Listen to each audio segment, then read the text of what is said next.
Baik, selamat siang Bapak Ibu sekalian. Selamat datang di acara webinar Grade Connect di siang hari ini, di hari Rabu 6 November 2024.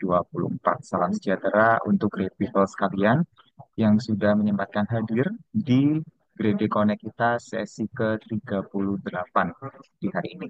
Apa kabar semuanya Bapak Ibu sekalian, Grade People? Semoga selalu dalam keadaan sehat. Dan sebelumnya, sebelum kita menuju ke acara inti kita pada siang hari ini, izinkan saya memperkenalkan diri. Saya Baskara Chandra yang akan memimpin jalannya webinar Grade Connect selama 90 menit ke depan, Bapak Ibu. Kami senang sekali di siang hari ini, di hari Rabu yang cerah ini, Great People dapat bergabung dan mengikuti webinar kami yang tentu saja Bapak Ibu sudah tahu ya terkait dengan topik yang akan dibawakan oleh narasumber kita pada siang hari ini yaitu terkait dengan Empowering Sustainability, How HRIS Can Foster a Culture of Environmental Responsibility. Dan tentunya bersama dengan narasumber kita yang luar biasa Bapak Ibu di siang hari ini. Baik Bapak Ibu, sebelum saya mengundang narasumber kita pada siang hari ini, izinkan saya membacakan susunan acara terkait dengan webinar Grade Connect kita pada siang hari ini. Yang akan diawali dengan opening MC, kemudian dilanjutkan dengan introduction terkait dengan Grade HR, kemudian nanti saya akan memperkenalkan terkait dengan speaker kita di siang hari ini. Kemudian nanti dari speaker akan mempresentasikan terkait dengan topik seputar webinar siang hari ini, dilanjutkan dengan sesi Q&A dan akan diakhiri dengan closing. Baik Bapak Ibu,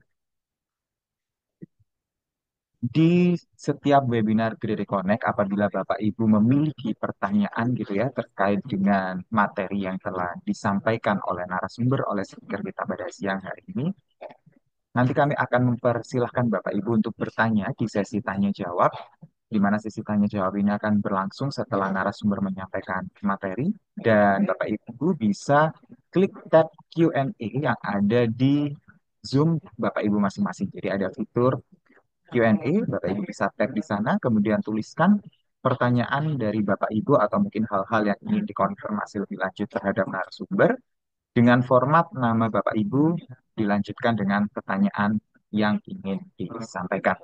Nanti kami selaku narasumber akan memilih pertanyaan-pertanyaan tersebut untuk dijawab langsung oleh narasumber kita pada siang hari ini. Baik Bapak Ibu, seperti yang juga tertera di poster bahwa setelah Bapak Ibu mengikuti Grade Connect pada siang hari ini, Bapak Ibu juga akan mendapatkan e-certificate dari Grade HR. Dengan syaratnya adalah Bapak Ibu follow Instagram Grade HR, kemudian capture webinar kita pada siang hari ini, kemudian Bapak Ibu bisa mengunggah terkait dengan webinar kita pada siang hari ini di Instagram Story Bapak Ibu masing-masing.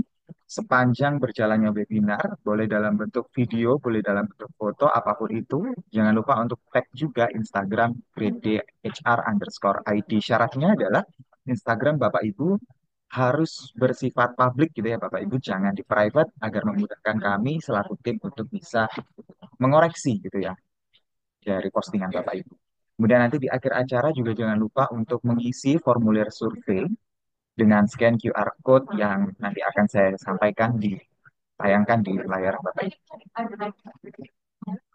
Baik Bapak Ibu, izinkan saya kemudian akan memperkenalkan terkait dengan Grade HR. Jadi Grade HR Bapak Ibu sekilas kami adalah aplikasi HR untuk proses payroll yang terintegrasi di mana Grade HR ini Bapak Ibu menyediakan solusi modern dan sederhana untuk membantu para praktisi HR gitu ya untuk mengurus terkait dengan gajian, kemudian perhitungan pajak, data kehadiran, pengajuan cuti, reimbursement, dan lain sebagainya. Nah, Bapak Ibu, Grade HR ini juga telah memiliki pengalaman, kami telah beroperasi selama lebih dari 25 tahun.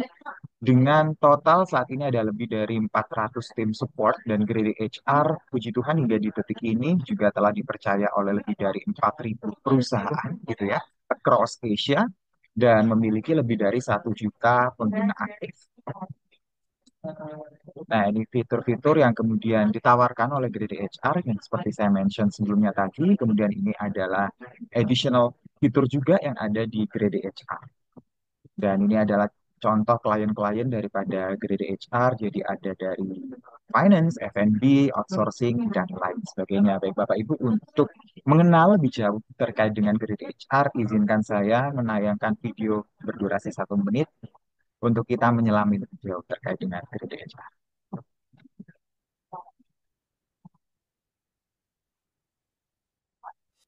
Pekerjaan HR jadi lebih mudah dengan Grid DHR. Kelola data karyawan dan otomasi payroll dalam satu sistem. Grid DHR dilengkapi dengan berbagai fitur yang terintegrasi, sehingga meningkatkan efisiensi perusahaan dan produktivitas karyawan. Monitor kehadiran karyawan. Tidak perlu khawatir akan kendala sinyal, karena Grid DHR menyediakan mode absensi offline. Seluruh laporan kehadiran dapat di-download dalam satu klik. Karyawan dapat mengajukan cuti dan lembur melalui aplikasi dengan fitur Workflow Approval. Pantau aktivitas kerja karyawan dengan akurat.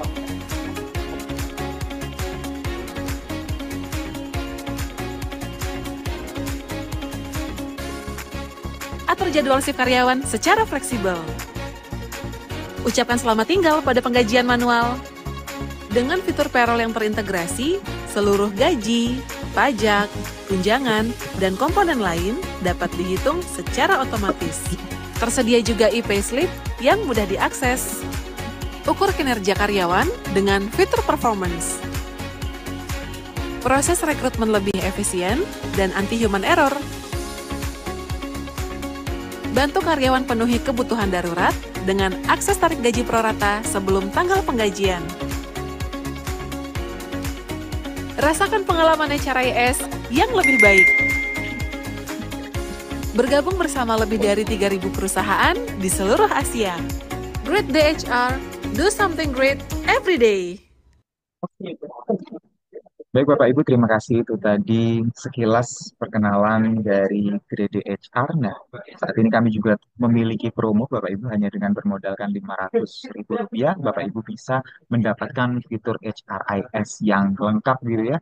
Nah, jadi bagi Bapak Ibu yang mungkin belum menggunakan fitur HRIS, belum menggunakan software HRIS dan ingin untuk mengawali perjalanan perusahaannya dengan fitur HRIS, silakan Bapak Ibu bisa menghubungi tim Grade HR ke nomor 0813 9503 0502.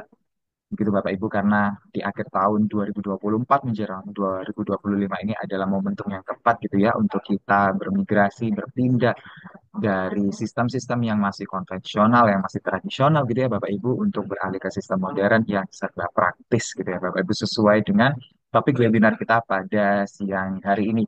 Baik Bapak Ibu, tanpa berlama-lama lagi, saya akan mengundang narasumber kita yang luar biasa pada siang hari ini. Beliau telah berkarir selama lebih dari 20 tahun gitu ya sebagai seorang profesional human resource di perusahaan yang berbasis di Indonesia, bahkan juga di multinational company.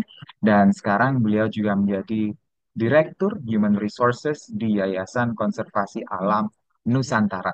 Sudah hadir di tengah-tengah kita bersama, mari kita sambut Ibu Erna Ongsiswandi. Selamat siang, Bu Erna. Selamat siang, Chan. Apa kabar?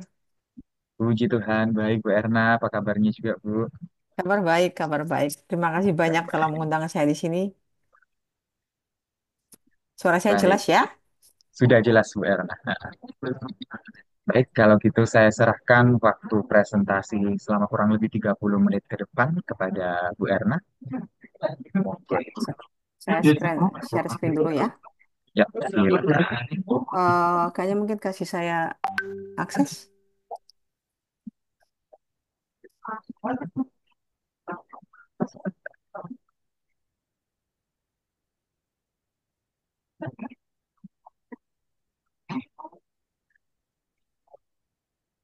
Saya Sudah bisa bisa? kasih Sudah sebentar. bisa, Bu Erna? Kok request someone else is sharing. Sudah ya? Bentar dulu. Ya, sekarang bisa.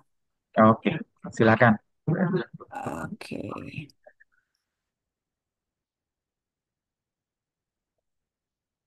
Apakah filenya udah jelas? Sudah Bu Erna, sudah Sudah terlihat jelas. terlihat ya. Oke, oke sebentar. Oke, jadi selamat siang teman-teman semuanya. Apa kabar semuanya? Mungkin ada yang mau chat. Kabar gimana kabar hari ini? Hari Rebu. Semoga tetap sehat ya. Masih 2 hari lagi untuk bekerja. Masih 2 hari lagi baru Jumat.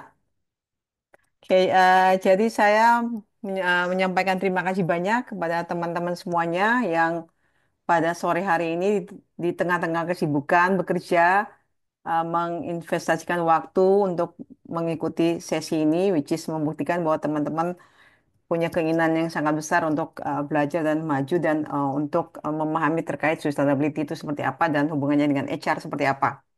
Dan saya juga berterima kasih kepada Grade T melalui Chandra di sini yang mengundang saya. Saya dulu pernah berbicara juga di Grade T terkait HR tahun kayaknya mungkin setahun 2 tahun lalu ya. Jadi ternyata udah cukup lama.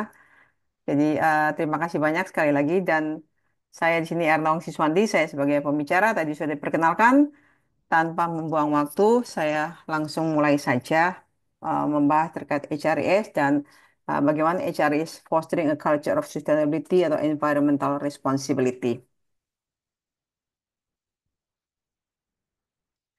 Oke, agenda kita siang ini adalah kita akan membahas. Oke, kita akan membahas HRIS dari sisi a tale of two HR teams, artinya kita membandingkan pekerjaan dengan HRIS dan tanpa HRIS. Kemudian kita membahas terkait impact ya, environment impact dari kegiatan-kegiatan kita yang lakukan di kantor, apakah berdampak pada lingkungan. Kemudian bagaimana HRIS dapat memampukan sustainability atau keberlanjutan. Kita akan belajar perusahaan fiktif ceritanya, gimana perjalanan mereka kepada sustainable HR yang lebih berkelanjutan. Ada case tadi 2 contoh singkat dan terakhir kita closing dengan key takeaway. Jadi kita akan mulai dengan yang pertama yaitu adalah sustainability. Apakah itu sustainability? Kita sering mendengar belakangan ini sustainability jadi sudah seperti cukup overrated ya kalimat ini di mana-mana jadi ngetrend sekarang. Uh, dari teman-teman di sini yang hadir, mungkin bisa membantu memberikan pemikiran, pendapat teman-teman, pemahaman teman-teman, sustainability seperti apa menurut pemahaman teman-teman yang hadir di sini? Apakah bisa ada yang mau unmute untuk menyampaikan pendapatnya? Chandra bisa bantu? Yap, boleh teman-teman audiens yang hadir siang hari ini, barangkali ada yang ingin merespon Bu Erna, boleh raise hand, nanti akan saya bantu aktifkan untuk fitur unmute-nya, teman-teman, terkait dengan sustainability. Bagaimana teman-teman mengartikan, memaknai sustainability tersebut. Silakan. Saya lihat ada teman saya di situ, Devianti. Devi, silakan kalau mau menyampaikan terkait sustainability.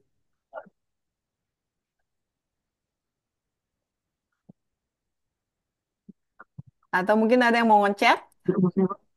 Maaf, Silakan. hai Ibu Erna, apa kabar? Kabar baik, Devi. Silakan, Devi. Senang sekali melihat kamu di sini. Eh, Boleh diulang Bu pertanyaannya? Maaf, sedang menyetir. Oh, oke. Ini sustainability. Apakah itu menurut pendapatmu? Menurut pendapatku, sustainability itu seperti keberlanjutan. Jadi, sistem apa yang bisa kita pakai untuk membantu kita bekerja dalam keberlanjutan bekerja kita, begitu Bu. Oke. Terima kasih, Devi. Safe Ya, driving ya. Ada ya. teman-teman lain yang mau menyampaikan mungkin satu orang lagi kah? Atau di chat?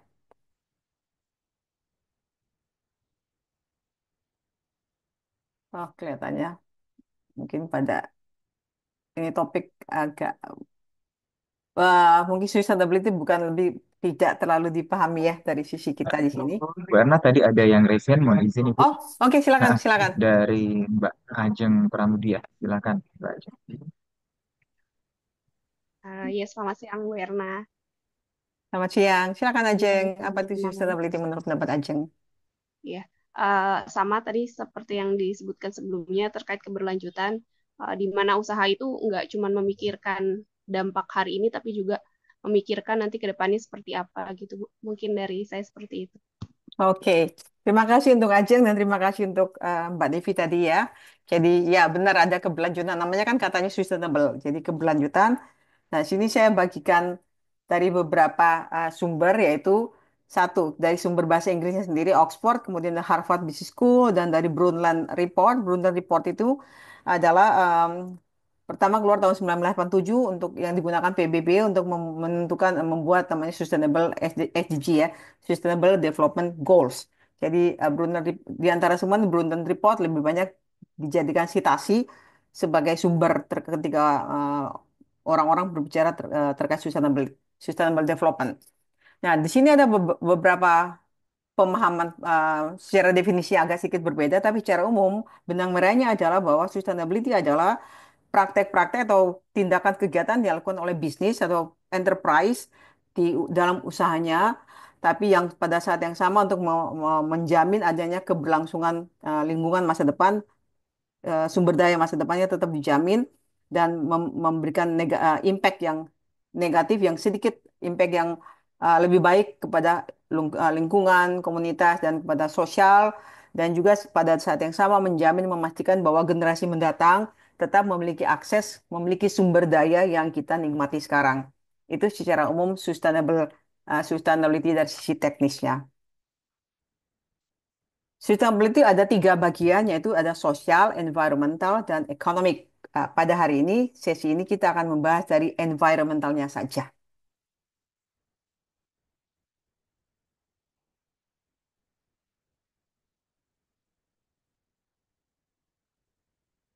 Oke, ketika kita membahas HRIS, tentu kita akan berbicara terkait teknologi, digitalisasi, ya. Dan artinya kita perlu membandingkan dengan penggunaan proses kegiatan di HR yang tidak menggunakan HRIS. Sehingga saya memberikan judul adalah A Tale of Two HR Teams.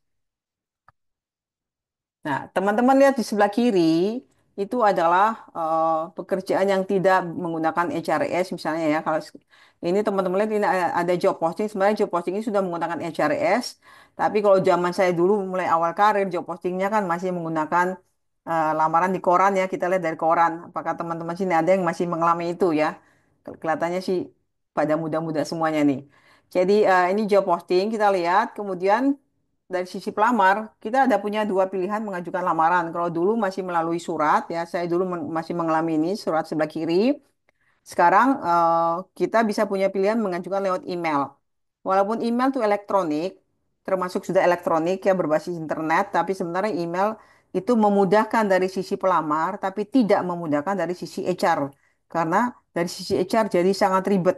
Anda, teman-teman bisa bayangkan kalau ada 3-4 posisi yang masing-masing kelamar 50 orang aja, itu sudah numpuk nggak karu-karuan di sini ya. Misalnya sini kita lihat Green Ocean Program di awal, di tengah-tengahnya sudah ada posisi lain, di bawahnya lagi ada email yang lain. Jadi menghabiskan sangat sangat menghabiskan banyak waktu bagi dari sisi HR-nya. Dari sisi pelamarnya enggak. Dibandingkan dengan sebelah kanan, kita punya fitur dari Grade Day. Para pelamar dengan semudah apply for job dan buat HR tampilannya akan seperti begini. Sebelah kanan. Teman-teman bisa lihat dari sebelah kanan bahwa uh, ketika HR masuk kepada aplikasi ATS ya, namanya Applicant Tracking System, dalam hal ini punya Grade Day Recruitment, yang tampil ada nama-nama posisi. Nah, kita bisa melihat di sini berapa jumlah aplikannya, bahkan ada created day, ada posisi di create kapan. Ketika kita klik di 15 ini, jumlah aplikan kita akan dapat melihat berapa nama-nama pelamar saja, berapa nama-nama pelamar ya yang apply. Dan kalaupun misalnya kita ditanya sama user, kadang-kadang baru 2-3 hari, ada user yang sudah mau tanya, udah berapa sih yang apply? Kita bisa langsung masuk ke aplikasi dan melihat ada 15 dibanding ketika orang apply lewat email.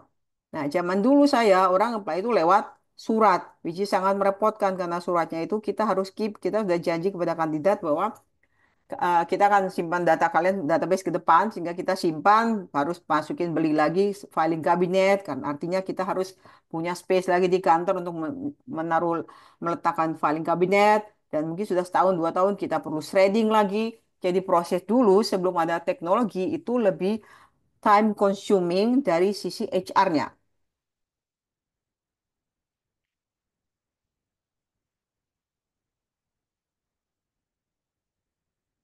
Oke, dari sisi environment impact kita bisa melihat bahwa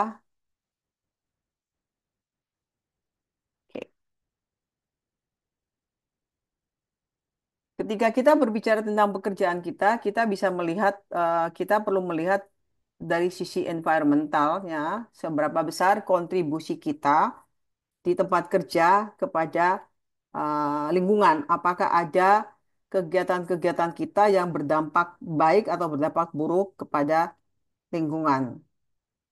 Kalau kita lihat data keseluruhan di sini, teman-teman, ada data peningkatan emisi dunia. Teman-teman, memang data lama, teman-temannya dari 2007, tapi teman-teman bisa lihat bahwa sampai sekarang itu kecenderungan emisi itu menaik. Kontribusi besar memang masih tetap ya di perusahaan-perusahaan besar Amerika, Cina, Rusia itu sampai sekarang mereka masih kontributor besar untuk emisi karena populasinya dia banyak. Jadi kita hitung ketika kita menghitung jejak apa namanya itu footprint jejak karbon itu kita uh, ter, ter tergantung juga kepada besar jumlahnya populasi di satu negara. Nah, teman-teman lihat di bagian bawah adalah kegiatan harian yang menghasilkan gas rumah kaca yang banyak. Salah satu paling besar adalah energi. Di dalam energi itu ada transportasi. Jadi kita meninggalkan jejak karbon di dalam energi. Misalnya kita ke kantor, kita pergi interview, kita jalan-jalan, itu semuanya meninggalkan jejak karbon yang berhubungan pada berkontribusi pada gas rumah kaca yang tinggi dari sektor energi. Termasuk dalamnya ketika kita menggunakan lampu listrik, energi listrik, konsumsi energi yang sangat banyak itu berkontribusi pada gas rumah kaca. Dan secara ke depan kita lihat bahwa alam kita, bumi kita ini tidak em, nampak seperti suram ya. Kenapa? Karena suhunya cenderung meningkat. Dan kita sudah merasakan, saya merasakan bulan-bulan November ini sangat panas dan saya yakin teman-teman juga mereka yang Jakarta mereka merasakan yang sama ya. Panasnya luar biasa. Tapi untungnya kan Senin Selasa kemarin hujan deras jadi menurunkan suhu suhu udara. Jadi kita lihat ke depan bahwa tidak belum kelihatan perbaikan ya dari sisi lingkungan secara umum. Nah, kita lihat kalau dari sisi perbandingan antara emisi karbon dari cloud base versus on-premise delivery.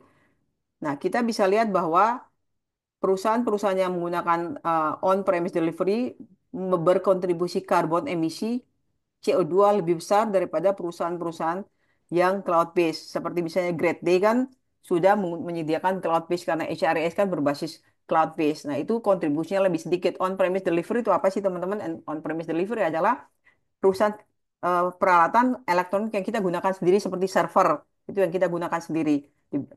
Itu namanya on-premise delivery. Ya, teman-teman bisa lihat sini small on-premise delivery itu lebih tinggi walaupun small. Kenapa? Karena perusahaan-perusahaan seperti UKM walaupun kecil mungkin karyawannya 10 sedikit ya servernya mungkin cuma satu misalnya tapi jumlahnya besar. Jadi kontribusi karbon emisi itu lebih besar dibanding sama cloud. Nah, teman-teman lihat kalau ini contohnya memang Microsoft tapi aplikasinya kan sebenarnya sama ya karena mereka juga cloud based bahwa dari data menunjukkan cloud based itu lebih kurang mengeluarkan emisi karbon dibandingkan kalau dengan on-premise delivery. Nah, bagaimana dengan kertas? Nah, tahukah teman-teman kalau kita tidak menggunakan HRIS dan kita tidak menggunakan teknologi, kita cenderung menggunakan paper, kita berkontribusi pada kerusakan hutan ya, penemuan pohon yang lebih. Karena ini menurut data yang lama bahwa konsumsi kertas di Indonesia mencapai 30 sampai 40% per tahun dan setiap orang rata-rata memakai 27 kilogram kertas per tahun. Kalau kita bisa menggunakan teknologi HRIS dalam proses kita di HR, kita bisa menghemat kertas lebih banyak, which is artinya kita bisa menghemat 13 batang pohon besar tidak ditebang. Kita bisa menghemat limbah cair tidak berkurang dari 72.000 bisa berkurang, sekarang mungkin sudah lebih. Kita bisa menghemat air, menghemat energi listrik, menghemat minyak untuk bahan bakar produksi kertas. Dan di sini dikasih saran bahwa simpan dokumen secara digital, which is sebenarnya HRIS bahkan jauh lebih baik karena bahkan teman-teman tidak perlu printing sama sekali. Tidak ada kertas sama sekali.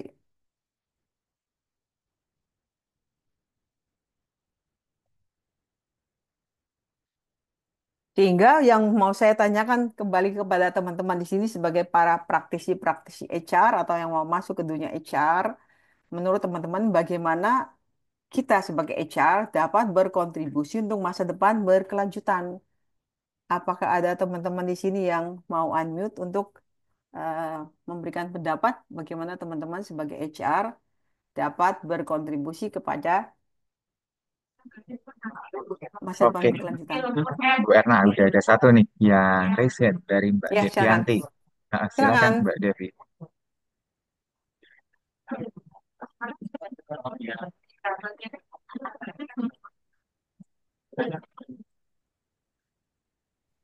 Oke, baru ada pilihan unmute-nya. Menurut saya dengan menggunakan HRIS ya Bu, kita secara tidak langsung memberikan kontribusi untuk masa depan. Karena kan seperti yang tadi Bu Erna sudah bilang, kita jadi paperless, which mean kita eh, berkontribusi untuk menjaga hutan kita, berkontribusi untuk mengurangi eh, food carbon Karbon. print kita. Iya. Ya, karena kan kalau zaman dulu orang datang nyerahin CV-nya ke kantor, terus nanti datang ke interview, itu kan udah dua kali itu. Tapi dengan menggunakan HRIS kita bisa screening dulu tanpa dia harus datang, dan itu kan mengurangi footprint karbonnya, Bu. Itu sih menurut saya kita sebagai HR uh, ada kontribusi untuk mengurangi itu. Oke, terima kasih Mbak Devi, terima kasih banyak. Apakah ada satu lagi, ada teman lain yang mau memberikan pendapat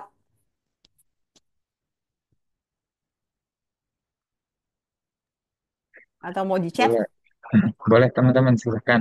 Boleh di chat, boleh Bagaimana teman-teman raise sebagai hand. HR dapat berkontribusi untuk masa depan berkelanjutan? Katanya malu-malu semua jam. Iya, betul. Nggak apa-apa teman-teman, silahkan. Jadi ini belum tentu pendapat teman-teman ini harus sudah dipraktekkan, harus sudah Betul, diimplementasikan, tapi betul. ke, ke Bisa mungkin merupakan pandangan. pendapat, ya, Yap, betul. silakan. Tidak ada salah dan benar. Oke, kelihatannya tidak ada ya. Kita Masih lanjut. belum ada Bu Erna, Ya. boleh Oh, dilanjut. ada Oh, Ajeng. ini ada. Oke, Ajeng, Ajeng, silakan. silakan. Iya, Bu, terima kasih kesempatannya. Mungkin sama seperti yang disebutkan sebelumnya, penggunaan dari HRIS juga bisa membantu mengurangi isu lingkungan ya Bu. Di lain selain itu juga mungkin bisa menggunakan kebijakan-kebijakan seperti WFH gitu kan. Dari situ kan kita bisa mengurangi mobilisasi. Mungkin ada yang dari luar kota akhirnya nggak perlu menggunakan kendaraan dan menghasilkan emisi gas gitu Bu. Bisa juga menggunakan sistem paperless juga di kantor gitu kan. Jadi kita nggak perlu menggunakan kertas-kertas lagi. Sekarang tuh di rumah sakit kan banyak tuh Bu. Dulu tuh kita Ya. suka harus print ini, tapi sekarang tuh cukup untuk scan barcode, kita udah bisa daftar, kita bisa langsung akses kemana-mana. Itu menurut Ajeng sendiri bisa untuk keberlanjutan ke depannya, Bu. Terima kasih. Ya, ya, ya. Terima kasih banyak, Ajeng. Betul sekali. Jadi teman-teman ini sudah sangat siap ya sebagai HR untuk berkontribusi pada em, bumi yang lebih baik ya dari sisi HR-nya walaupun kita bukan orang katakan bukan orang lingkungan ceritanya. Oke. Oke, jadi yang kita bahas ini adalah bagaimana intisari dari sini adalah bagaimana HRIS ini dapat enable sustainability. HRIS dapat berkontribusi pada HR yang berkelanjutan, jadi bukan hanya sustainability, tapi HR yang berkelanjutan adalah satu. HRIS itu pada prinsipnya karena aplikasi itu mengumpulkan data, sehingga melalui HRIS bisa berkontribusi melalui data driven insight. Kita bisa mendapat data dari HR yang kita bisa dari HRS yang kita bisa analis data yang across HR, siklusnya HR, mulai dari attracting, kemudian rekrut, kemudian kita onboard, kita develop, kita retain, dan kemudian terakhir adalah staffnya exit. HRS juga bisa memberikan HR dashboard ya yang kita butuhkan. Misalnya dashboard sederhana adalah rekrutmen, time to fill-nya berapa hari kita punya data. Kita setiap posisi kita tahu kita bisa berapa orang yang melamar dan kecenderungan misalnya posisi apa saja yang lamarannya lebih banyak dan posisi mana yang pelamarnya lebih sedikit ya. Kemudian kita masuk ke gender laki perempuan. Itu analitiknya kita bisa dapat sampai bahkan ke staff database demografi semua 6 dashboardnya kita bisa punya. Dan bisa kita align dengan ESG, prinsip-prinsip ESG yaitu prinsip environment, social, dan governance kalau perusahaan teman-teman sudah mengadopsi strategi menuju kepada ESG. Kemudian kedua kayak tadi Ajeng sampaikan ada remote work. Betul, remote work atau dan hybrid work tidak bisa dioptimalisasi tanpa adanya otomatisasi dan atau dalam hal ini tanpa adanya HRIS. Bayangkan teman-teman absen harus ke kantor dulu. Sudah mau di rumah, saya kepingin cuti ke kantor dulu ya kan karena tidak ada aplikasinya. Nah, dengan ada HRIS misalnya kata tadi saya lihat punya Great Day, semuanya bahkan smartphone. Jadi kita bisa apply bahkan sampai di toilet saya lagi teringat saya mau ambil cuti dulu kita bahkan bisa mungkin di toilet tetap langsung apply cuti ya asal jangan absensi dari toilet ya teman-teman karena ternyata ada foto recognition jadi kita juga bisa mengurangi kayak tadi sebutkan uh, jejak karbonnya tuh emisi karbon kita bisa kurangi kalau kita bisa melakukan remote dan atau hybrid work karena setelah mengadopsi HRIS. Yang ketiga adalah adanya otomatisasi dan paperless. Jadi benar totali kita tidak pakai paper lagi. Semua sudah soft file semua dan sangat menghemat space karena kita nggak perlu lagi kayak saya zaman dulu punya filing kabinet untuk menyimpan berkas-berkas. Dari sisi talent management, HRIS sangat membantu teman-teman membuat namanya eco-friendly recruitment. Misalnya teman-teman bisa membuat digital job fair ya.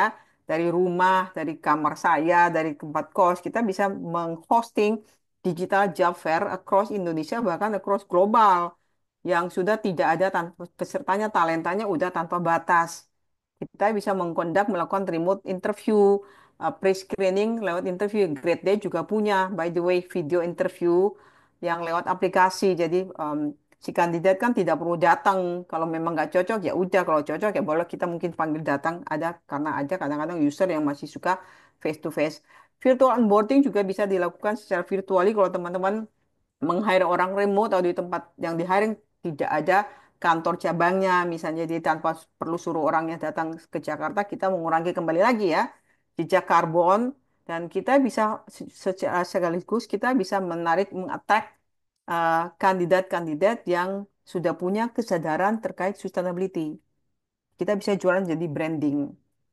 Diversity dan inclusion, HRIS, karena dia mengumpulkan data dan memproduksi data, kita bisa menganalisis data terkait diversity inclusion, misalnya dari segi rekrutmen saja, yang banyak posisi apa yang banyak lakinya, banyak perempuannya, ya. Belum lagi demografi dari sisi usianya, misalnya usianya. Kemudian demografi karyawan kita juga bisa mapping. Bahkan kalau saya HRS di kantor saya, itu sudah sampai pada level suku mana yang paling banyak, tapi sukunya suku besar ya, bukan suku sampai kecil kita ambil suku Jawa, suku yang lebih besar.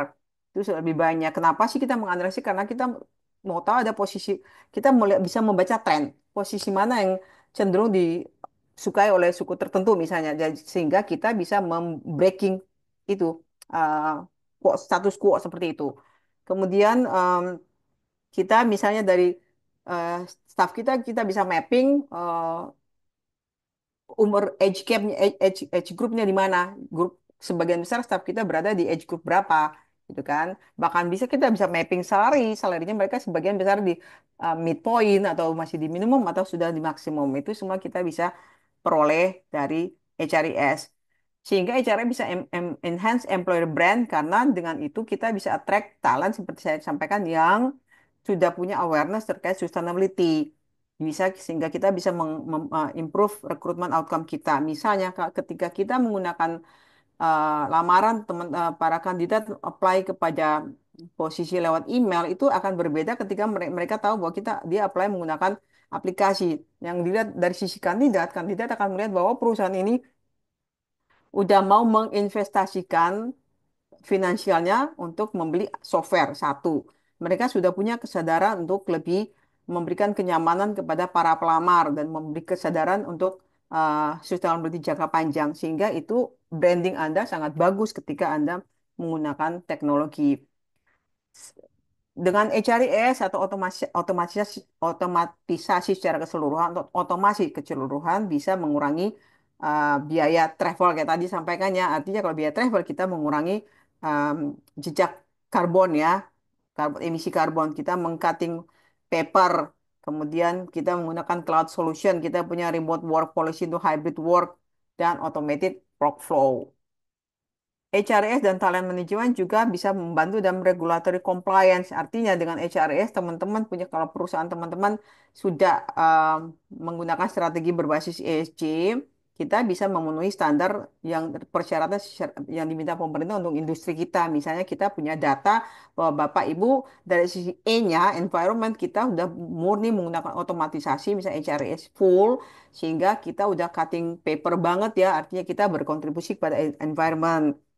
Nah, itu salah satu contoh bagaimana HRIS itu berkontribusi dan sehingga jangka panjangnya secara keseluruhan akan meningkatkan namanya employee engagement.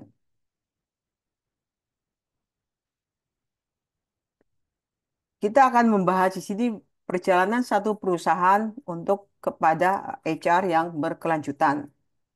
Nah, di sini PT-nya saya bilang aja namanya PT XYZ, mempekerjakan sekitar 1.200 staf. Dengan size begitu besar, mereka wajib harus sudah menggunakan HRIS untuk mendukung employee experience. Nah, artinya perusahaan ini sudah menggunakan employee experience.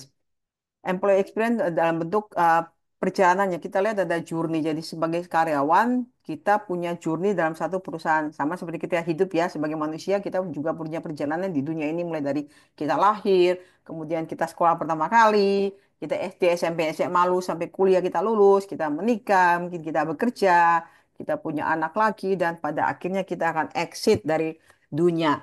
Nah, demikian juga sebagai karyawan, kita punya perjalanan namanya Employee Experience Journey Map.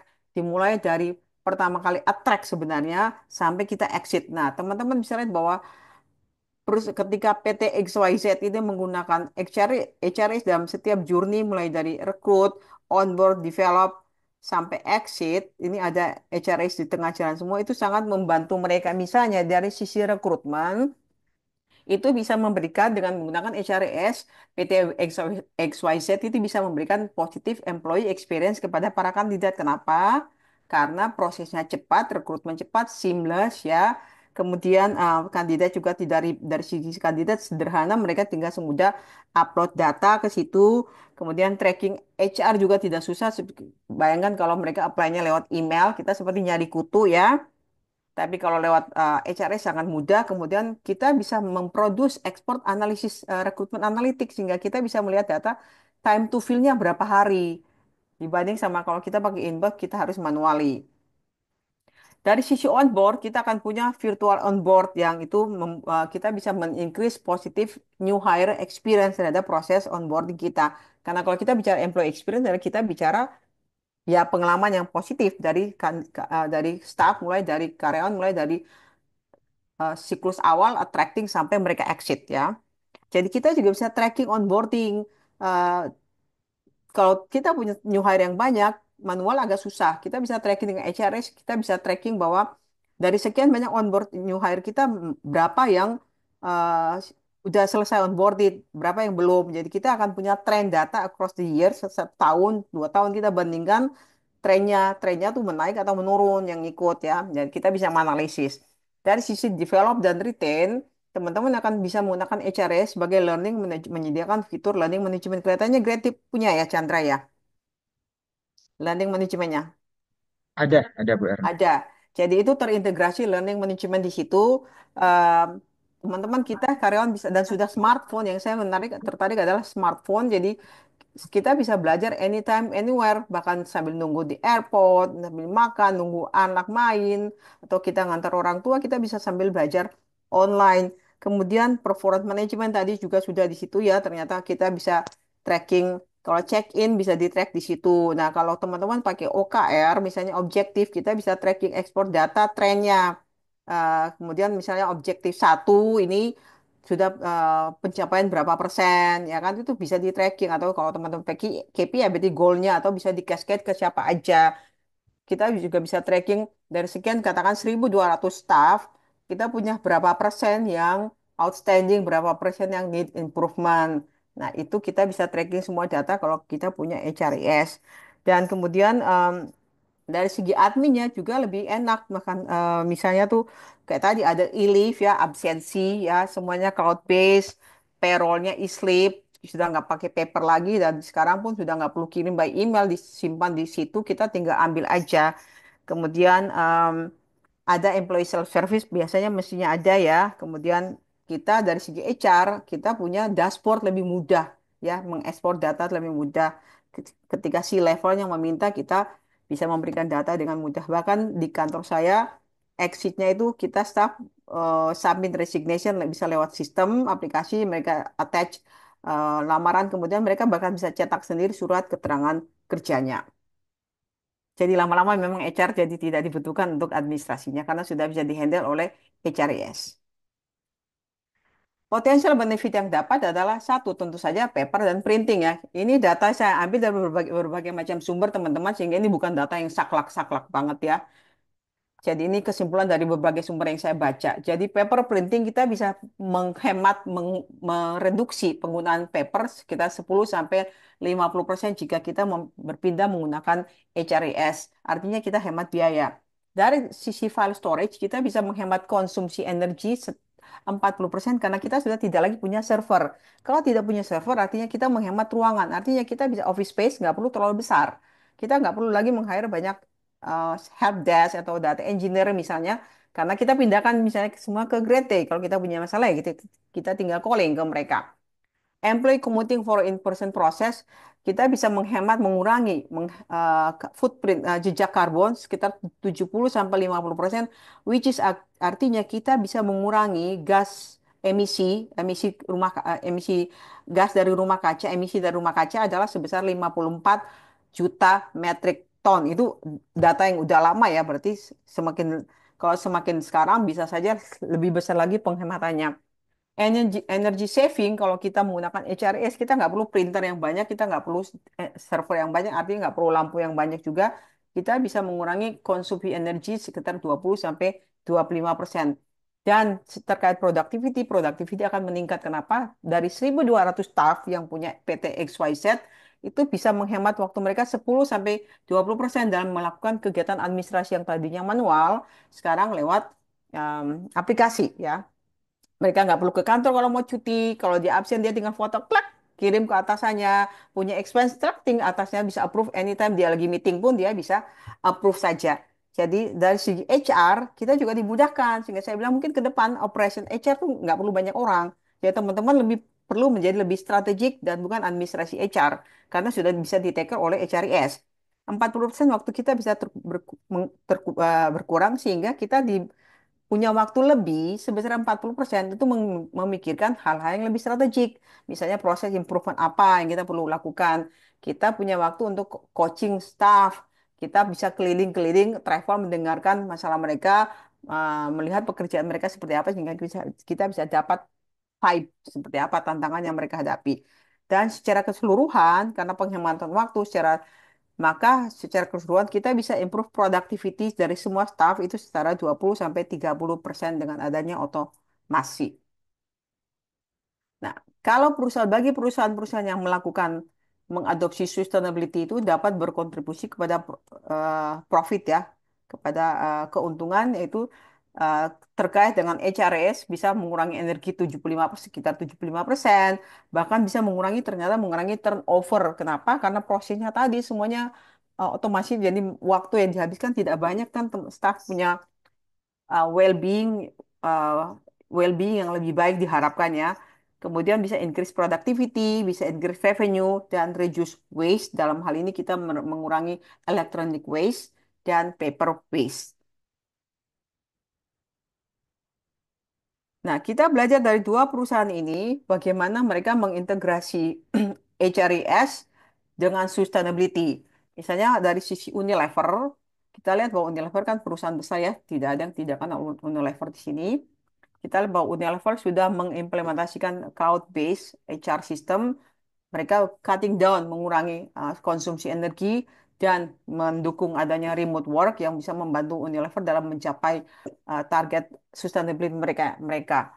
Dengan hal ini membuktikan bahwa dengan adanya integrasi HRIS um, dapat mendukung bukan hanya HR tapi juga Unilever dalam mencapai ESG goal-nya mereka.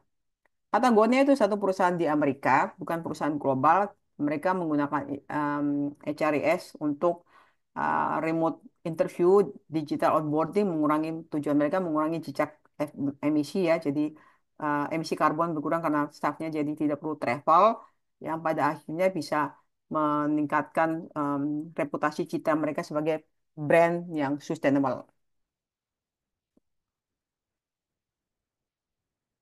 Dan terakhir, kita sampai di take away di slide terakhir adalah bagaimana HRIS itu sebagai partner di sustainability. Ya, bahwa satu adalah adanya otomasi, kemudian paperless, kedua HR bisa membantu dalam remote dan hybrid work dengan mengurangi emisi karbon, dan HRIS bisa memberikan data-driven insight kepada kita sebagai HR. Demikian pemaparan saya hari ini, sore ini, teman-teman. Terima kasih banyak. Dan saya kembalikan kepada Chandra.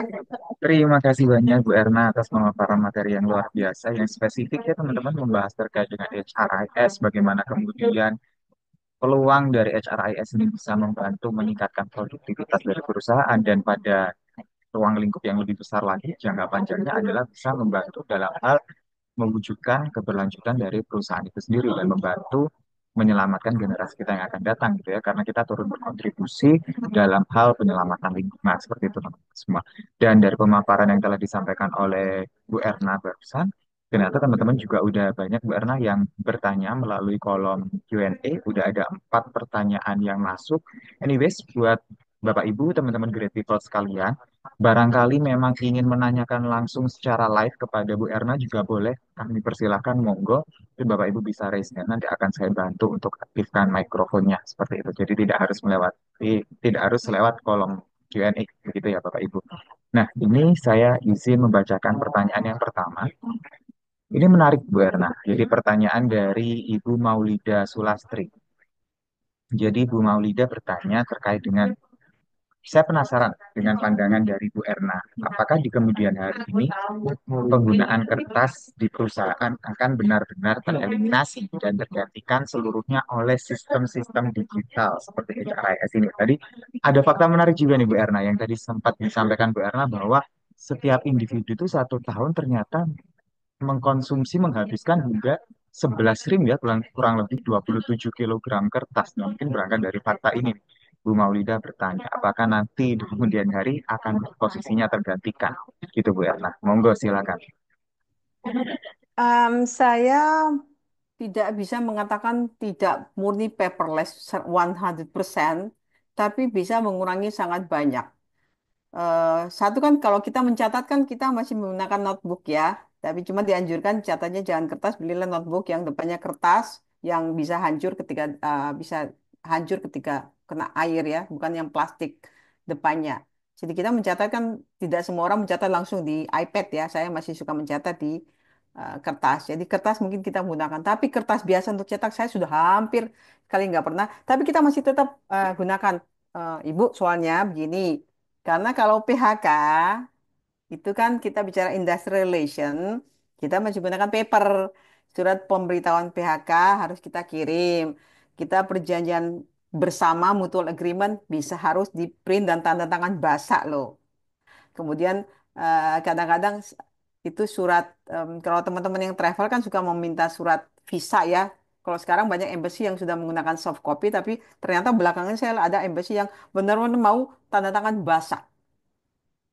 Jadi saya harus print dan tanda tangan, bukan hanya saya kirim, karena sekarang kita udah otomasi kantor, teman-teman staff bisa print sendiri surat sponsor visanya, nggak bisa ternyata. Jadi tetap akan ada yang membutuhkan kertas karena ada governance issue, ada terkait requirement, misalnya Anda di bank kan formulir-formulir kan tidak mungkin ya tidak pakai formulir, tidak semua customer tuh sudah pakai digital. Jadi tetap ada sih, tapi kita berharap kita bisa cutting mungkin 50, 60, 70% dari situ. Ya. Semoga bisa menjawab. Terima kasih Bu Erna atas responnya. Jadi sepakat ya dengan Bu Erna bahwa memang mungkin di kemudian hari kertas ini tidak akan benar-benar 100% tergantikan dengan adanya digitalisasi dan lain sebagainya. Tapi untuk mengurangi gitu ya, mengurangi dari segi Ya, kuantitinya itu sangat possible untuk dilakukan. Dan dengan pengurangan tersebut kita juga udah contribute Bapak Ibu terhadap penyelamatan lingkungan hidup gitu ya. Semoga menjawab pertanyaan dari Ibu Maulida. Baik, saya akan move ke pertanyaan berikutnya ini dari anonimus ya ternyata. Bagaimana cara mensosialisasikan HRIS kepada generasi-generasi lama yang masih belum melek digital? Karena biasanya generasi-generasi tersebut lebih sukar dalam hal beradaptasi terhadap teknologi. Monggo, silakan Bu Erna. ya, saya juga merasa yang sama. Jadi gini, nah, kita bisa membantu kalau memang punya HR-nya, timnya banyak ya. Nah, agak susah kalau kita sendiri. Jadi ketika untuk generasi-generasi tersebut, kadang-kadang saya grupkan, kita bikin sesi sendiri, jangan digabung dengan teman-teman yang muda, karena mereka nangkapnya kan lama ya. Begitu ditangkap, selesai diajar langsung lupa. Jadi satu, kita bikin guidance. Ke mereka guidance-nya harus sederhana. Membuat manualnya tuh jangan ribet. Menurut satu, klik ini gambar, satuin gambar, dan kertasnya tolong jangan banyak. Misalnya tuh hanya 2 lembar saja kah, seperti gitu ya. Jadi kalau mereka masih mau cetak ya seperti gabung ke Mbak Maulida ya tidak bisa cutting paper 100% ya karena ada staff-staff yang masih mau print untuk membaca. Buatkan guidance, kita kasih sesi khusus sama mereka dan benar-benar guide klik satu demi satu. Nah, untuk kadang-kadang ada posisi tertentu yang bahkan saya minta tim saya membantu mereka sebagai administrator, kita bantu. Tapi tidak bisa terus ya, tapi kita bantu. Jadi tidak itu memang solusi yang bisa kita berikan karena diharapkan dengan melakukan rutin terus mereka pasti bisa. Kalau aplikasi lift kan pasti mereka bisa karena diambil terus-menerus. Yang agak ribet kadang-kadang kalau mereka jadi manajer performance kayak di kantor saya kita pakai agak jelimet ya. Dia mau cek database-nya karyawannya, semua performance, membuat bonus semua itu buat orang tertentu memang ribet dan tapi kita jadi nggak punya pilihan karena memang didesain you have to use that. Jadi ya kita terpaksa kalau dari pengalaman saya sampaikan ya Bapak silakan eh, belajar itu kita hanya pandu dengan guidance atau kadang-kadang kita membantu benar-benar guide step by step sampai mereka bisa. Nah, ini yang memang time consuming, butuh kesabaran. Mungkin jawabannya memang ideal, tapi tidak ada jawaban yang sangat memuaskan untuk kasus ini. Ya, terima kasih Bu Erna. Jadi mungkin sosialisasi yang secara berkala gitu ya Bapak Ibu Ya, berkelanjutan betul. gitu ya Bu Erna. Ya, Kita mungkin bisa ulangin, dipisah, dipisah. diulang-ulang terus, dipisah mungkin antara mungkin generasi-generasi yang masih awam terkait dengan digital, atau mungkin juga bisa dipisah secara divisi gitu ya Bu Erna, mungkin Betul. dari divisi apa dulu yang kita sosialisasikan. Jadi biasanya dalam ruang lingkup yang kecil dengan jumlah audiens yang lebih kecil akan lebih mudah untuk masuk gitu ya apa yang disampaikan sosialisasi gitu, Ya. Bapak Ibu. Baik, saya izin lanjut ke pertanyaan berikutnya dari Ibu Dani Purwandari. Apa tips and trik penggunaan HRIS tetap sustain dengan kondisi mental karyawan yang bagus dan resiliensi yang tinggi untuk menciptakan lingkungan kerja yang inklusif dan mendorong lebih banyak keterlibatan karyawan? Sumber daya apa saja yang harus dipersiapkan? Oke, ini Mbak Ya, ya kelihatannya ya, Mbak ya, Dani ya. Ibu Dani.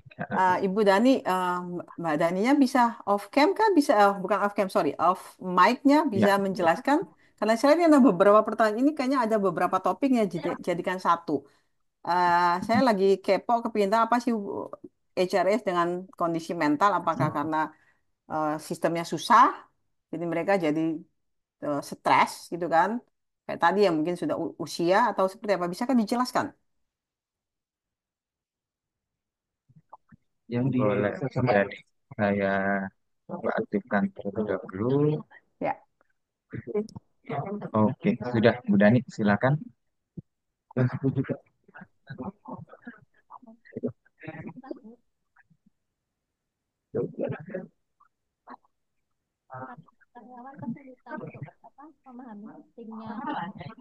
Silakan Bu Dani.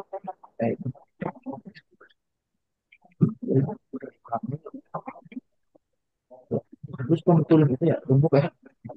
Cek cek. Ya. Ini lucu banget.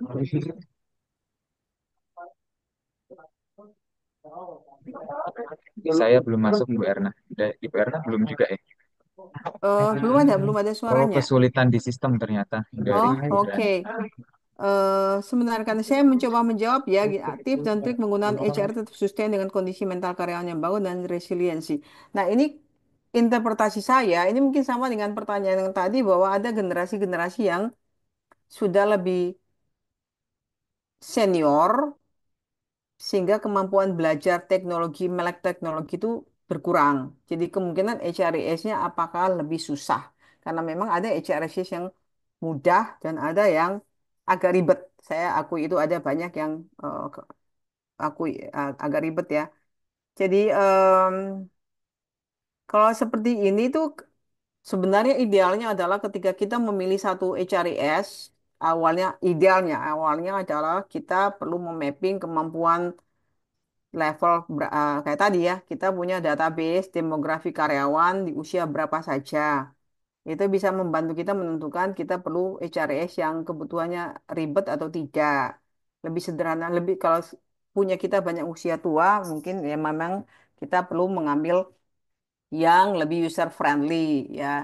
Cuman memang kadang-kadang yang user friendly tidak mengakomodasi semua kebutuhan kita. Itu kembalikan lagi kepada perusahaan seperti apa. Jadi kalau dari saya kembalikan lagi bahwa kalau dari mental itu kita ini kan perubahan change management ya.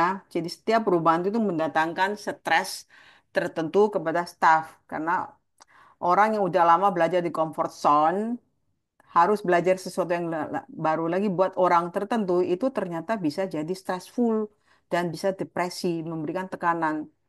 Jadi yang kita lakukan kalau teman-teman melakukan perubahan besar, perubahan teknologi atau perubahan sistem yang lebih masif, komunikasinya dulu dijalankan. Biasanya jauh-jauh hari kayak kantor saya sekarang kita lagi proses memindahkan ke HRIS lebih kompleks. Itu mereka udah testing sampai sekarang, which is membuat kita mumet. Jadi komunikasinya lebih awal dulu, buatlah chain komunikasi, komunikasi target komunikasinya ke siapa. Kita milih champion biasanya untuk membantu menjual ya ambasador kenapa perusahaan berubah. Itu kita buat dulu. Dan di kantor kami biasanya kita buat namanya training change management dulu sebelum kita benar-benar launching itu barang. Atau ada juga yang melakukannya setelah sambil jalan dia sambil training. Silakan mana yang lebih cocok dengan um, demografi di teman-teman di kantor teman-teman. Tapi perlu melakukan training pelatihan terkait change management bagaimana mereka mengadopsi perubahan-perubahan kan setiap orang punya level coping dengan stres itu kan berubah berbagai macam ya. Ada yang dia stresnya nanti munculnya di akhir, ada yang dari awal, ada yang tengah-tengah. Nah, kita memberikan training itu dulu kepada mereka sehingga bagaimana mereka bisa tahu secara skill coping dengan perubahan yang memberikan mereka stres. Tapi secara komunikasi kita menjelaskan kenapa kita perlu berubah dan dampak perubahan itu apa. Itu satu. Dan memang setelah itu kita launching adalah seperti sambungkan tadi ya kalau teknologi ya kita bikin sosialisasi memang terus-menerus digrupkan dipetakan grup mana yang lebih stressful ketika perubahan grup mana yang lebih bisa jangan digabung yang muda sama yang tua jangan digabungkan yang muda daya tangkap secara teknologi lebih cepat yang tua itu kan butuh waktu jadi kita pindahkan dan mungkin grup tertentu kita lebih sering lagi melakukan sosialisasi bahkan mungkin memang seperti saya sampaikan tadi kita turun tangan membantu benar-benar one by one, on case. Saya sering melakukan itu dalam berbagai hal yang baru. Saya benar-benar menghabiskan waktu guiding satu-satu. Dan itu ketika dilakukan berulang, mereka jadi bisa. Jadi resiliensi yang muncul dan bisa membantu mereka mengurangi stres. Nah, itu kemudian untuk menciptakan lingkungan yang kerja yang untuk menciptakan lingkungan kerja yang inklusif dan mendorong lebih banyak keterlibatan karyawan, sumber daya apa saja yang harus dipersiapkan? Dua pertanyaan ini ya. Kalau yang inklusif itu kan berarti kita sebenarnya perlu kembali lagi dulu. Tidak, HR tidak bisa melakukan sendiri di sini ya. Kita harus, kalau kita kerja di perusahaan pribadi, owner ya, kita perlu, ownernya perlu dulu menyetujui, punya prinsip bahwa ini akan jadi inklusif. Kalau dia mau jadi eksklusif, kita running diversity inclusion itu runningnya lebih arah top down, lebih jalan daripada bottom up, teman-teman. Jadi kalau teman-teman yang mau drive sendirian itu berat. Jadi kita perlu komunikasi dulu kepada para C-level, pada kalau punya owner ya atau atasan di leadershipnya, apakah ini mereka setuju ada inklusi. Nah, kalau sudah itu baru kita bisa menjalankan lingkungan kerja yang inklusif. Misalnya satu, hiring pertama adalah kita tidak memberikan syarat umur. Mestinya kalau mau inklusi awal adalah ketika job posting tidak menggunakan syarat umur dan tidak menggunakan jenis kelamin. Itu kita bisa membantu. Kita memprovokasi ceritanya ke dalam, tidak usah pakai usia dan tidak usah pakai batas usia dan mana itu jenis kelamin, kecuali memang teman-teman punya program MDP ya. Itu satu. Kita bisa mulai dari situ lebih inklusi. Kemudian kayak di kantor saya lakukan adalah kita punya event, semuanya kita usahakan gender balance. Jadi interview pun panelnya, kalau kita menggunakan panel, panelnya gender balance. Semisal mungkin bisa ada, tidak ada, kita hindari sebisa mungkin jangan semuanya laki-laki, jangan semuanya perempuan. Jadi ada satu lakinya atau dua lakinya di situ kalau memang tiga orang. Itu kita mencoba inklusi dengan lebih sederhana. Kalau teman-teman punya event pembicara, kita gantian pembicara sesi misalnya employee engagement tahun ini kita bicara sesi ini yang perempuan, bulan berikutnya sesi laki. Kita gendernya kita balance, termasuk juga kalau teman-teman punya data sukunya kita balance di sukunya. Jadi kita sebagai HR melakukan itu benar-benar step by step dulu, baru teman-teman bisa membuat inklusi yang lebih besar. Ya, dan ketika kita hiring, kita kan punya power untuk men-shortlist. Nah, kita usahakan shortlistnya balance. Misalnya di kami, di saya katakanlah ada posisi tertentu, posisi tech. Itu kan banyak cowok ya dan apply. Kadang-kadang kita ambil, kita paksa masukkan cewek ke dalamnya untuk direview. Dan kita lobby kepada usernya, kecuali memang kasusnya misalnya yang ceweknya sangat tidak baik, tidak cocok ya, itu bisa. Bahkan seperti sekelas Citibank, mereka punya slot untuk khusus untuk perempuan dan laki-laki. Jadi ada teman saya yang terpilih di situ hanya karena dia perempuan, slotnya memang buat perempuan. Jadi mungkin yang lakinya lebih hebat, tapi mereka bilang, sorry slot kita kali itu ada perempuan. Nah, teman-teman HRIS bisa membantu seperti itu untuk melihat data bahwa kita punya perempuan banyak daerah mana, laki banyak daerah mana, kita bisa balance lebih inklusi adalah itu. Tapi teman-teman perlu kerjasama, perlu approval, disupport dari atas. Tidak bisa HR, tidak bisa jalan sendiri. Nah, mendorong keterlibatan karyawan itu sebenarnya tuh kita bicara budaya ya, jadi perlu dianalisis dulu kenapa karyawan tidak terlibat, tidak mau terlibat, apakah karena mereka usia sudah senior, lebih banyak karyawan lama, jadi karyawan sudah belajar di comfort zone, gua ngapa-ngapain nggak berkontribusi sama gaji, ngapain juga ribet gitu kan, atau dia sudah nyaman gajinya oke, nggak mau perform, nggak perform dia gaji juga enak gitu kan, itu bisa membuat orang jadi kurang terlibat. Jadi kita perlu sebenarnya menganalisis dulu di mana masalahnya. Nah, kita bisa menggunakan pendekatan employee experience, teman-teman bisa membuat persona atau konsultasi tipe-tipe seperti apakah yang lebih kurang terlibat. Nah, itu baru kalau kita dapat persona, kita bisa membuat em, apa yang namanya tuh intervensi atau inisiatif-inisiatif karena kita punya data. Kalau nggak ada data, saya agak susah bicara soalnya ini. Mas Mbak Dani ya. Semoga bisa membantu ya Mbak Dani. Yap. Mbak Dani, ini ada satu pertanyaan lagi sebenarnya Bu Erna di bawah. Cuman setelah saya telusuri lagi, sebenarnya pertanyaannya mirip sih. Maksudnya menanyakan terkait dengan adaptasi gitu ya terhadap sistem-sistem digital HRIS dan lain sebagainya. Dan tadi udah sempat disinggung oleh Bu Erna juga, jadi saya izin ke pertanyaan berikutnya aja dari Pak Hadi Wijaya. Jadi Pak Hadi Wijaya ini mempertanyakan terkait dengan apakah dengan sistem HRIS ini bisa memberikan pelatihan yang berkelanjutan atau mungkin ya pelatihan-pelatihan khusus yang dikhususkan kepada karyawan gitu ya Bu Erna. Nah, apabila bisa, bagaimana caranya? Monggo mungkin dari sisi Bu Erna terlebih dahulu, karena ini juga cukup teknikal, nanti saya akan tambahkan di akhir gitu Bu Erna. Ya, Silakan. oke. Terima kasih Pak Hadi ya. Jadi begini, HRIS itu kan platform ya. Platform ada learning. Learningnya kan sebenarnya kita perlu beli, setahu saya gitu ya. Um, Biasanya kita perlu beli isinya. Platformnya ada, tapi kan kita perlu beli isinya. Modul-modulnya kan kita perlu beli. Kalau nggak, apakah atau Grade Day sediakan modulnya? Kalau di Grade Day.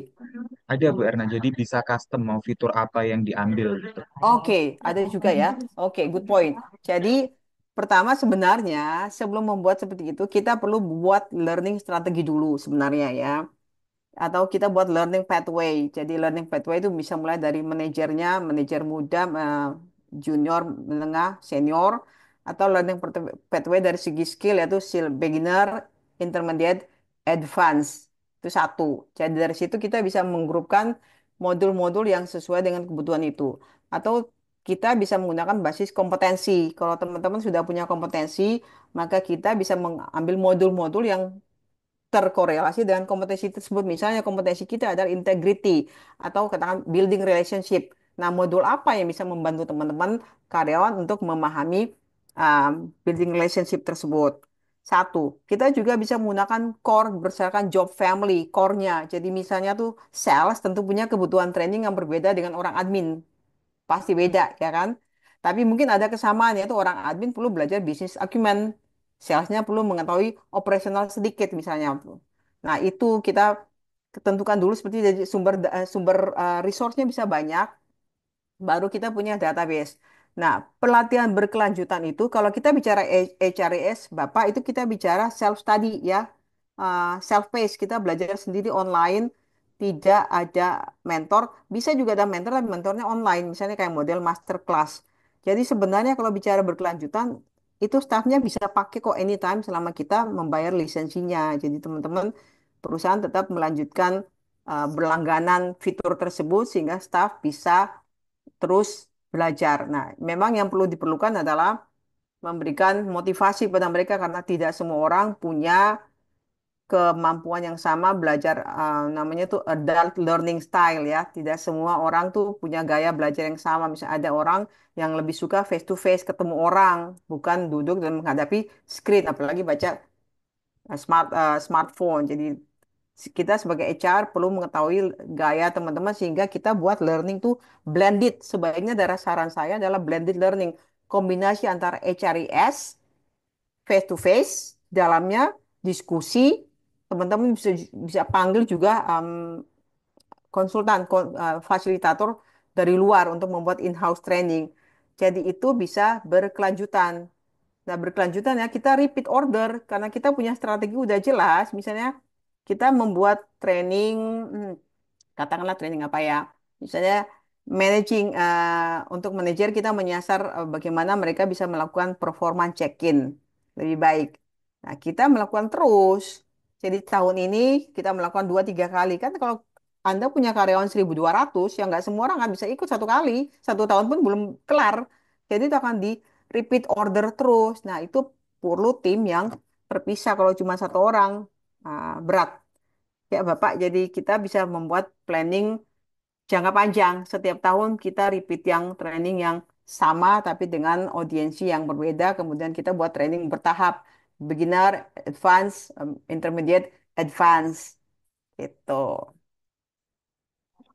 Baik, terima kasih Ibu Erna. Jadi mungkin saya izin melengkapi dari Bu Erna tadi udah sangat komprehensif gitu ya Bapak Ibu sekalian. Jadi memang kalau misalkan di HRIS grade HR ya secara spesifik itu memang kami menyediakan berbagai macam fitur dan fitur-fitur ini bisa di-customize oleh Bapak Ibu praktisi HR di sini. Jadi Bapak Ibu bisa memilih kira-kira kebutuhan yang dibutuhkan oleh perusahaan itu fitur-fitur apa aja. Nah, kalau misalkan dari Bapak Ibu memang ada kebutuhan terkait dengan training and development, Bapak Ibu juga bisa mengambil fitur training and development ini untuk dimasukkan ke dalam sistem HRIS-nya Bapak Ibu. Jadi sesuai dengan kebutuhan dari tiap-tiap company gitu ya Bapak Ibu. Nah, fitur training and development ini juga balik lagi, trainingnya ini bisa disediakan oleh internal manajemen dari perusahaan tersebut, ataukah Bapak Ibu bekerja sama dengan third party gitu ya, dengan pihak-pihak dari luar, atau mungkin memang ada kayak training training school atau mungkin memang ada lembaga-lembaga yayasan-yayasan khusus yang menyediakan platform training tersebut juga bisa gitu ya diintegrasikan ke dalam sistem kami seperti itu Bapak Ibu. Jadi kemarin juga ada study case salah satu klien kami itu memang ada kebutuhan terkait dengan training crisis communication kepada all karyawannya gitu ya. Jadi ketika mereka facing challenges apa yang harus mereka lakukan gitu. Dan itu kami juga mengembalikan lagi kepada perusahaan. Apakah perusahaan ini memang maunya ada dari internal mereka yang menyosialisasikan terkait dengan upaya-upaya preventif sebelum challenges tersebut terjadi, ataukah mereka ingin menggandeng pihak eksternal untuk bisa mengisi training di dalam perusahaan tersebut. Jadi itu memang fleksibel gitu ya Bapak Ibu. Itu tambahan dari saya. Saya izin ke pertanyaan terakhir ini mungkin Bu Erna dari Mbak Sabrina Amalia. Bagaimana cara meyakinkan manajemen yang masih kolot gitu ya, yang masih konvensional tidak mau gitu ya beralih dari cara-cara yang tradisional ke menggunakan HRIS gitu. Nah, gimana cara meyakinkannya? Silakan Bu Erna. Ya, saya bisa memahami itu karena kalau dari sisi owner, manajemen kan kalau apalagi pemilik dia berpikir, "Lah, jalan dengan sini dengan model ini saya sudah profit loh. Udah running dengan baik, kenapa kamu harus ganti?" Ya, saya dulu pernah masuk eh, diminta oleh leadership saya untuk mengubah struktur satu tim karena strukturnya agak sedikit menurut si bos agak sedikit em, intinya ya kurang inilah kurang bagus lah. Jadi saya tanyakan jawaban si direktur itu, "Lah Mbak, itu udah running dengan baik, kenapa Anda harus ganti?" Nah, ini kan pertanyaan yang sama gitu. Kalau menurut mereka sudah running dengan baik, kenapa ganti? Nah, teman-teman, Mbak ini siapa yang bertanya? Sorry, yang Nah, Mbak Sabrina. ya Mbak Sabrina. Jadi yang pertama adalah saya nih orangnya suka data karena data tuh tidak bisa berbohong.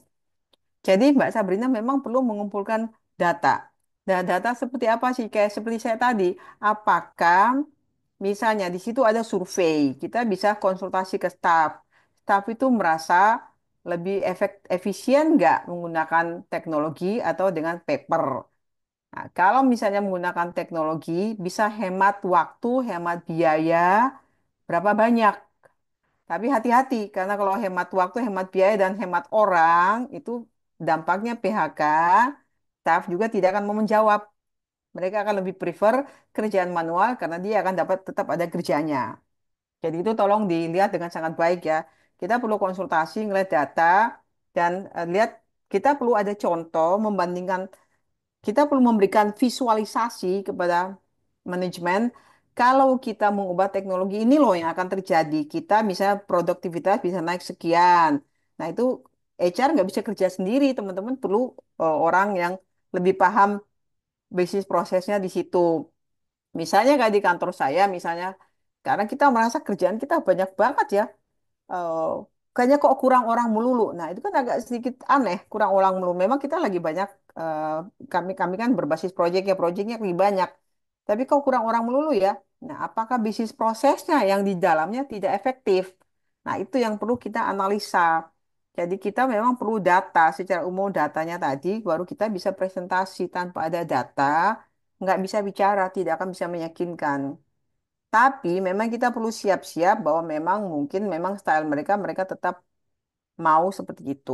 Karena kadang-kadang dari HR tuh misalnya gini, kadang-kadang saya menjualnya, tapi kan nanti HR-nya nggak efektif, people don't care, ya nggak? Orang hanya merasa saya dapat apa. Jadi kalau kita menjual sesuatu dan untuk menyatakan bahwa biar HR-mu lebih efektif, itu di level atas tuh nggak owner semua juga nggak pusing. It's your job. Kita dibayar untuk nanti jawabannya kita dibayar untuk itu. Sehingga kita harus melihat dari sisi perusahaan. Perusahaan dapat apa kalau mereka otomatisasi?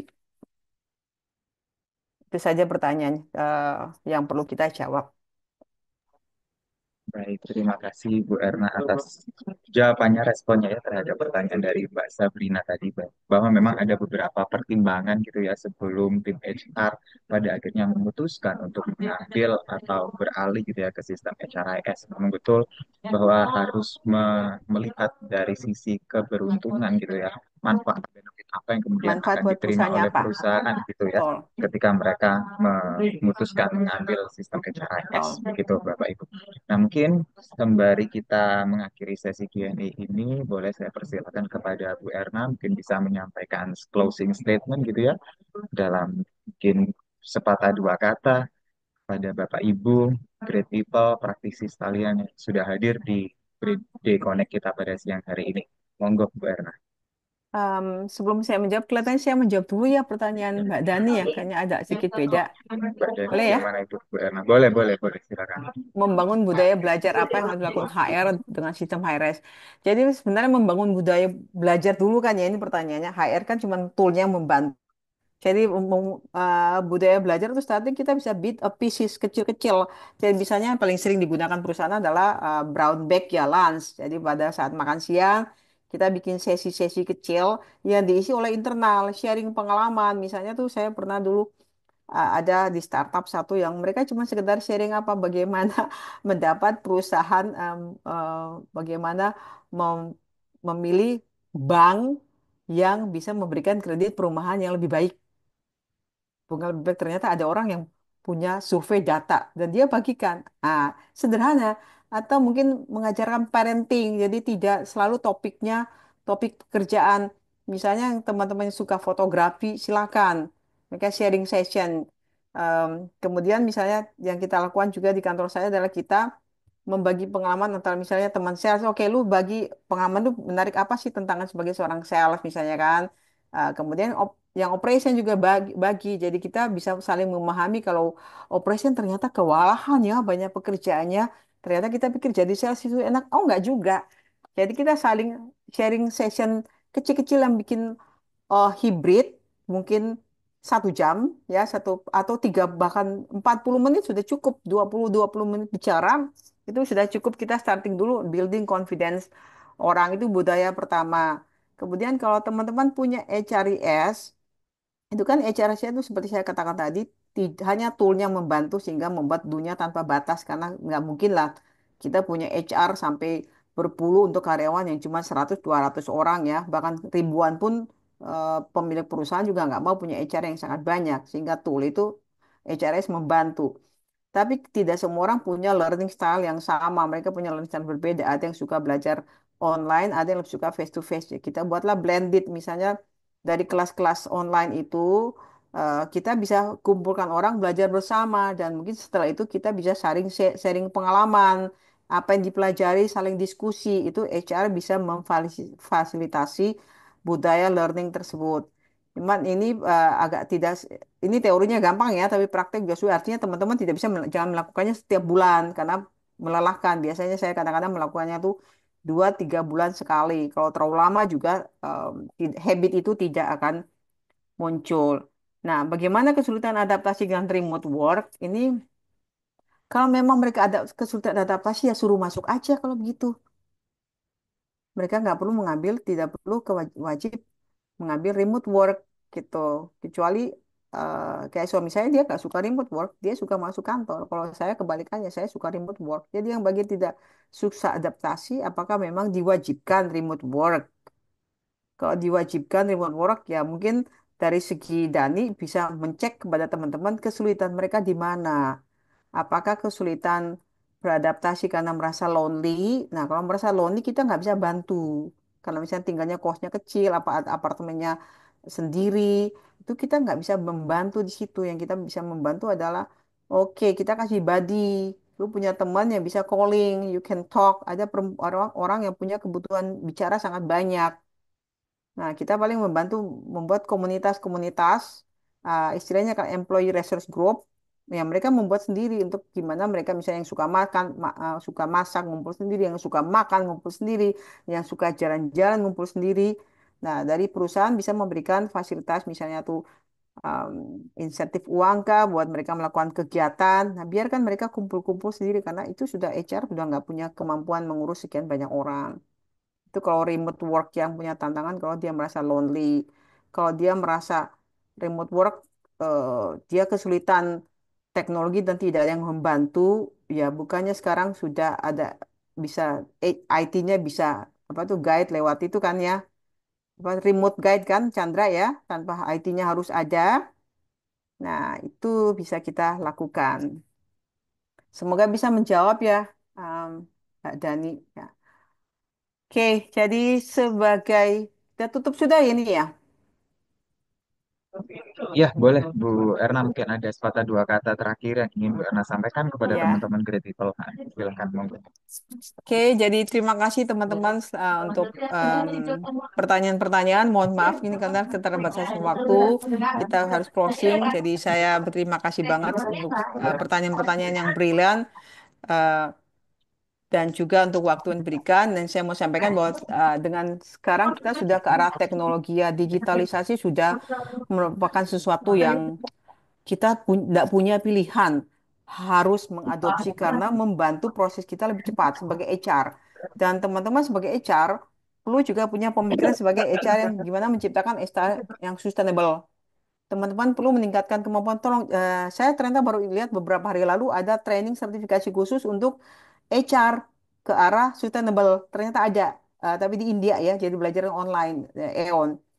Jadi teman-teman perlu meningkatkan kemampuan kalau ada training-training ESG, Environment Social Governance, tolong dipelajari karena teman-teman si HR, kita perlu memahami itu sehingga bisa lain membantu kita memikirkan strategi apa yang kita lakukan. Itu satu. Teman-teman perlu meningkatkan skill, kemampuan karena dengan adanya teknologi, HR admin tuh lama-lama jadi tidak ada.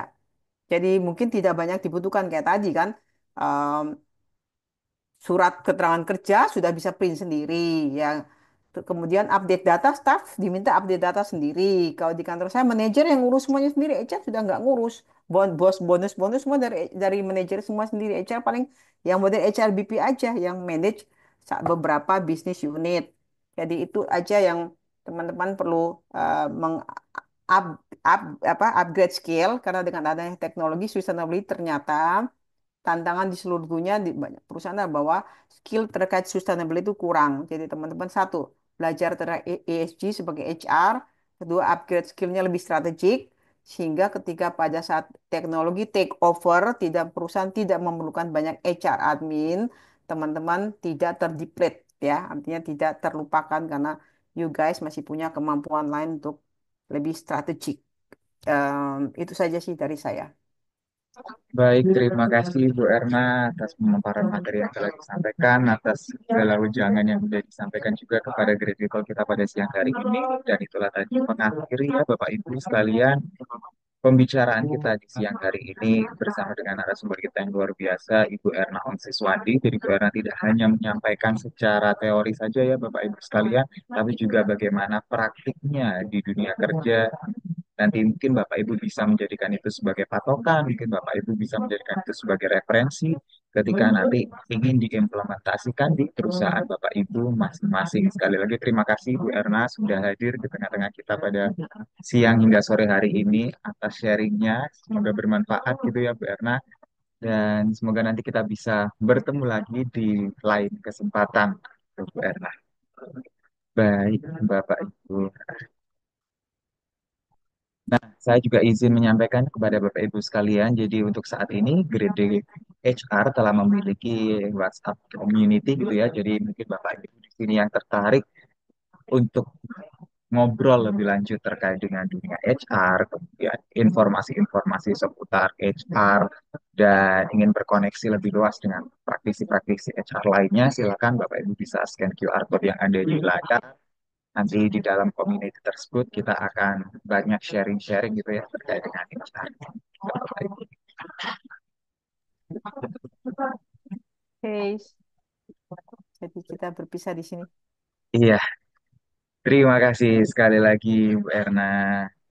Terima kasih sama-sama. Terima kasih kepada teman-teman semuanya yang hadir. Terima kasih Bapak Ibu semuanya. Jadi terima kasih sekali lagi Bu Erna atas penyampaian materinya yang luar biasa. Saya ucapkan juga terima kasih kepada Bapak Ibu sekalian gitu ya, yang great people yang sudah meluangkan waktunya pada siang menjelang sore hari ini di Grade Day Connect kita.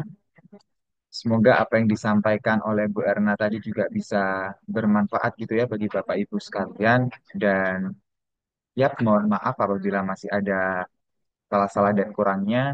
Dan in the next webinar Grade Connect, Bapak Ibu, mungkin Bapak Ibu juga yang tertarik untuk mendapatkan insight gitu ya terkait dengan performance review, monggo Bapak Ibu bisa scan QR code yang ada di layar. Jadi ini akan ada next session kita di Grade Connect sesi ke-39 gitu Bapak Ibu. Silahkan Bapak Ibu bisa mendaftar sebagaimana tertera QR code di layar Bapak Ibu masing-masing. Nah, sekali lagi Bapak Ibu, seperti yang sudah saya janjikan tadi di awal, bahwa untuk mendapatkan e-certificate, Bapak Ibu bisa scan QR code yang tertera di layar Bapak Ibu. Silakan isi formulir data diri selengkap-lengkapnya gitu ya, supaya nanti sertifikat ini memang betul gitu ya secara data dan nanti akan kami kirimkan ke email Bapak Ibu masing-masing maksimal di 3 hari kerja gitu Bapak Ibu. Silakan untuk di scan QR code. Oke, baik Bapak Ibu, terima kasih banyak dan selamat melanjutkan aktivitas. Akhir kata saya Chandra selaku moderator pamit undur diri. Senang sekali bisa menemani Bapak Ibu selama 90 menit ke belakang tadi. Saya ucapkan sampai jumpa di Grade Day Connect selanjutnya. Selamat sore and have a great day Bapak Ibu. Selamat sore semuanya.